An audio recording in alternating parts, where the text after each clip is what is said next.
वरण, भात, साजूक तूप आणि बटाट्याची कचरी हे तुमचं पण कम्फर्ट फूड आहे का? वेट लॉस जर्नी सुरू केली की आपण पहिलं काय करतो तर भात बंद करतो. पण आजच्या या पूर्ण थाळीमध्ये तब्बल 19 ग्रॅम प्रोटीन, 11 ग्राम फायबर आणि फक्त 450 कॅलरीज आहेत. तुम्ही खाल्लं आहे का याआधी असं ऑइल फ्री प्रोटीन रिच वरण? हे बनवायला एकदम सोपं आहे.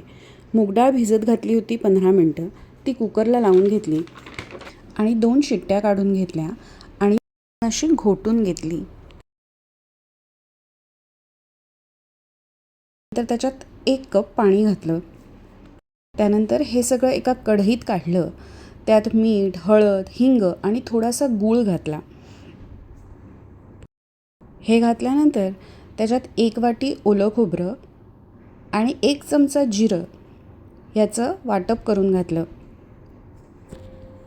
आणि हे घातल्यावर त्याला एक छान उकळी येऊ दिली. कमेंटमध्ये नक्की सांगा की असं गोडं वरण तुम्ही कधी खाल्लं आहे का आणि तुम्हाला आवडलं का?